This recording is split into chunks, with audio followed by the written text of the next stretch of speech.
नमस्कार, निशानेबाज में आप सभी का स्वागत है। मैं हूं आपके साथ सिमरन मिश्रा। इस वक्त की सबसे बड़ी और निर्णायक खबर के साथ की शुरुआत करते हैं। बस्तर के आतंक का खात्मा। सुरक्षा बलों को आज एक अभूतपूर्व सफलता मिली है। भारत के सबसे खूंखार, सबसे चालाक और 1 करोड़ रुपए के इनामी नक्सली कमांडर हिड़मा के मारे जाने की खबर सामने आई, जिसमें हिड़मा, जो पिछले 3 दशकों से छत्तीसगढ़, महाराष्ट्र और तेलंगाना के जंगलों में 76 जवानों की शहादत समेत 27 बड़े हमलों का मास्टरमाइंड था। उसे नक्सली ऑपरेशन का ऑपरेशन ब्रेन कहा जाता था।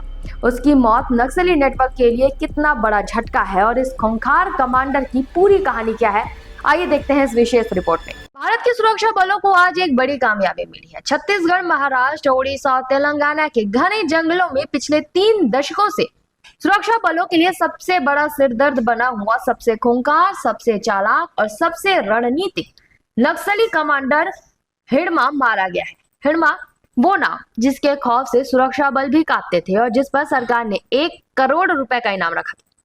हिड़मा की मौत को नक्सली नेटवर्क के लिए एक सबसे बड़ा झटका माना जा रहा है। हिड़मा केवल एक बटालियन कमांडर नहीं था, बल्कि वो पूरे नक्सली ऑपरेशन का बुद्धि, रणनीतिकार और फील्ड नेटवर्क का मैनेजर था। उसके मारे जाने से नक्सली संगठन की कमांड एंड कंट्रोल संरचना पूरी तरह से चरमरा सकती है। हिड़मा, जो बस के जंगलों का सबसे डरावना चेहरा था, वो वास्तव में सीपीआई यानी कि मिलिट्री विंग PLGA बटालियन 1 का प्रमुख था। उसकी संगठनात्मक पकड़ इतनी मजबूत थी कि वे उसे संगठन की सबसे महत्वपूर्ण इकाई DKSZ जोनल कमेटी और बाद में सेंट्रल कमेटी तक की जगह दी थी। सुरक्षा एजेंसियों के अनुसार हिड़मा की सबसे बड़ी पहचान उसकी रणनीति, दुर्गम जंगलों की गहरी समझ और moment to moment operation control की क्षमता थी, जिसने उसे नक्सलियों का ऑपरेशनल ब्रेन बना दिया था। हिड़मा वो व्यक्ति था जो हमलों को अंजाम देता नहीं था, बल्कि वो हमलों की पूरी योजना और ब्लूप्रिंट तैयार करता था। 16 साल का लड़का कैसे बना भारत का सबसे बड़ा नक्सली? हिड़मा के नक्सली सफर की शुरुआत सिर्फ 16 साल की कच्ची उम्र में हुई थी। उसे उसके पूर्ववर्ती गांव से नक्सलियों द्वारा उठाया गया था। शुरुआत में उसे नक्सली एजुकेशन सिस्टम में भेजा गया, जहां उसे संगठन के विचार, पढ़ना, लिखना और फिर हथियार चलाने की ट्रेनिंग दी गई थी।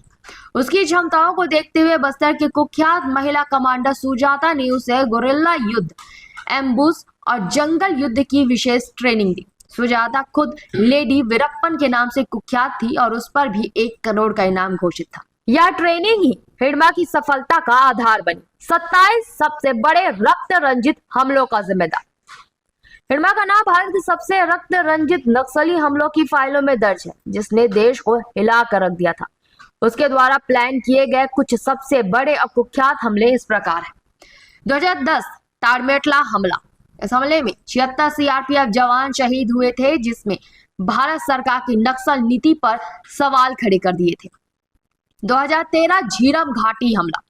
इस एम्बुश में छत्तीसगढ़ कांग्रेस की कई शीर्ष नेता मारे गए थे। 2017 बुरकापाल हमला। इस निर्मम हमले में 24 जवान शहीद हुए थे। 2021 बीजापुर एम्बुश। इस हमले में सुरक्षा बलों के 22 जवान शहीद हुए थे। हिड़मा के खिलाफ सुरक्षा एजेंसियों के पास 27 बड़े ऑपरेशन और 100 से अधिक आपराधिक मामले दर्ज थे।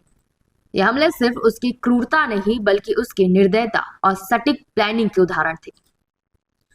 उसकी सबसे बड़ी ताकत जंगल की गहरी समझ। सुरक्षा एजेंसियों के अनुसार हिड़मा की सबसे घातक और अभेद ताकत थी उसका जंगल पर संपूर्ण नियंत्रण और समझ होना। वो अपने ऑपरेशन के दौरान पूरी तरह ग्राउंड आधारित खुफिया का उपयोग करता था, बिना मोबाइल या किसी डिजिटल ट्रेल के काम करता था।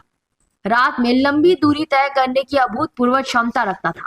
कहा जाता है कि वो 10 से 15 किलोमीटर तक बिना रुके दौड़ सकता था और किसी भी बड़े ऑपरेशन को 3 से 4 दिन पहले बिना कोई इलेक्ट्रॉनिक निशान छोड़े प्लान कर लेता था।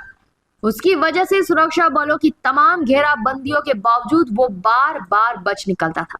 ये नक्सलियों के लिए ऑपरेशनल स्तर पर बहुत बड़ा नुकसान होगा।